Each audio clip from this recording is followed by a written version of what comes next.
It gave that D rating because affordable housing is not affordable to people that need it. And too many charities like food banks all across Canada have had to fill in where there have been policy failures at all levels of government.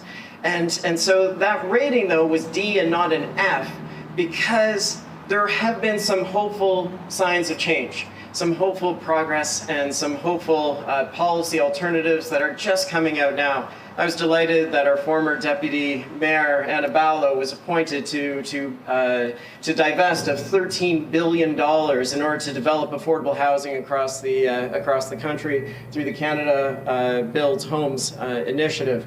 I was delighted that this past year and this past July, 1.5 million Canadians who have disabilities will now have access to the Canada Disability Benefit, a benefit that the Daily Bread Food Bank fought for years to get. And we fought for it because right now more than 10% of Toronto is dependent on the food bank. More than 10% of Toronto has to rely on the network of agencies that make up the Daily Bread Food Bank. They have to rely on the volunteers, and they have to rely on donated food and purchased food in order to make ends meet. And it just shouldn't be that way. It wasn't that way, and it is that way now. We've been around for some 40 years in the city of Toronto, and it took 38 years to get to 1 million client visits. It only took 2 years to get to 2 million client visits, 1 year to get to 3 million client visits. And next month, Daily Bread, when we launch our Who's Hungry report, will sadly be announcing that Toronto has hit 4 million client visits in a single year. And we can wallow in those depressing stats, or we can join this army of good and do something positive about it. And this fall, we are doing something positive about it. We are asking the City of Toronto to collect food and drop it off at any fire hall.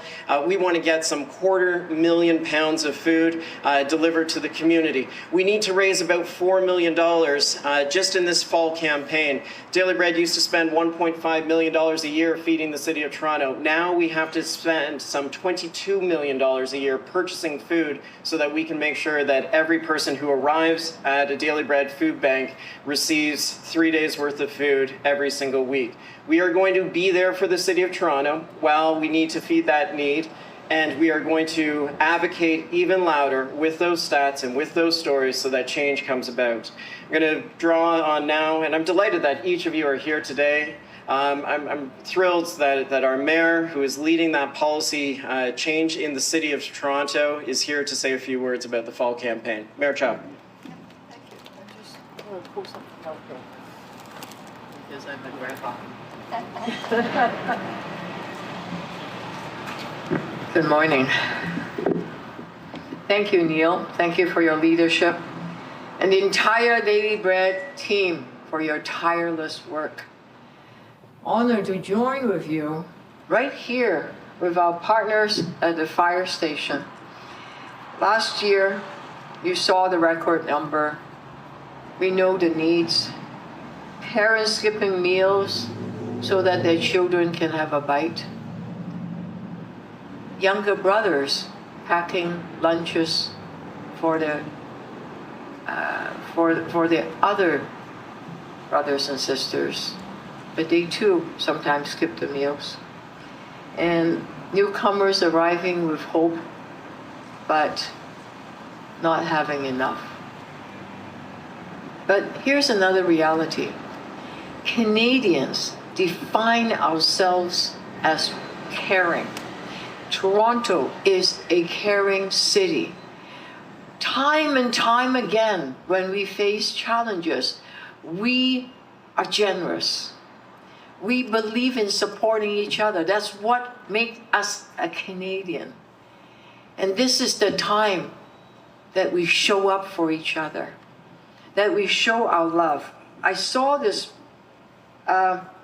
grandma make my heart happy, this big, I'm a grandma, and I see this big heart, and I imagine a kid not having enough food for breakfast, and not having enough, and they go to school hungry, and they come home hungry, or they go to bed hungry.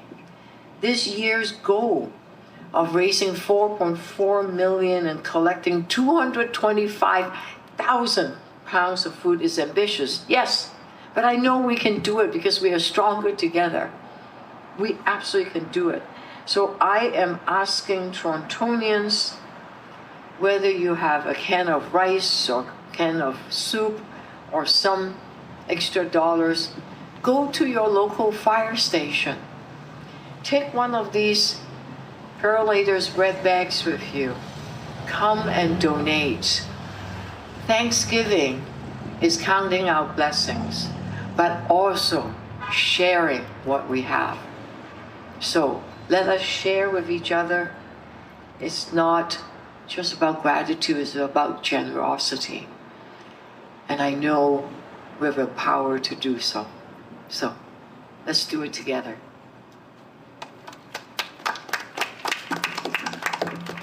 Oops, pardon me.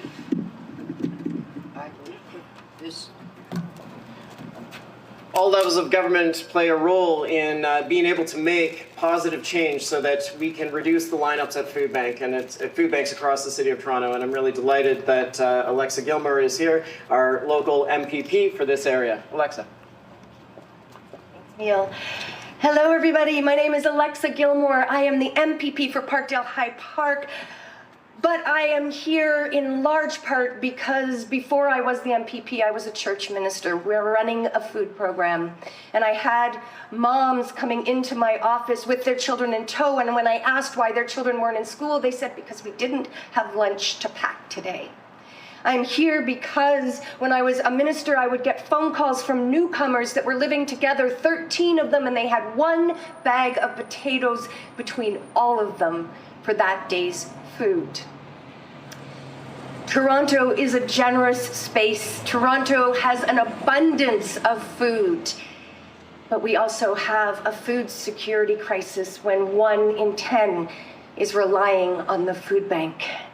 And we know that all levels of government, including my own, need to work on the root causes: affordable housing, raising the minimum wage, doubling assistance rates, creating stable jobs. And we are committed to that. But until that day comes, we are calling on all Torontonians to reach into their hearts for that Thanksgiving spirit, to reach into their pantries, and to bring out the food that they can share through the Purolator food bag program to the fire stations. My office is also open as a food drop-off to make sure that this fall, no one goes hungry. And I know we can do it. Thanks to the generosity of Toronto, the Daily Bread, Purolator, firefighters of Toronto, City of Toronto. We have incredible partners. We can do this. Thank you. We've been listening to a press conference at the Daily Bread Food Bank launching its annual Thanksgiving drive and also detailing some pretty alarming numbers when it comes to food insecurity in our country, in our city. 10% of Torontonians right now are relying on food banks. What was more alarming is the fact that we heard that it took 38 years for the Daily Bread Food Bank to get to 1 million client visits. After it took 1 million visits to get to it took another year to get to 2 million, another year to get to 3, and now we're at 4 million visits total for the Daily Bread Food Bank, and that's why they need your help.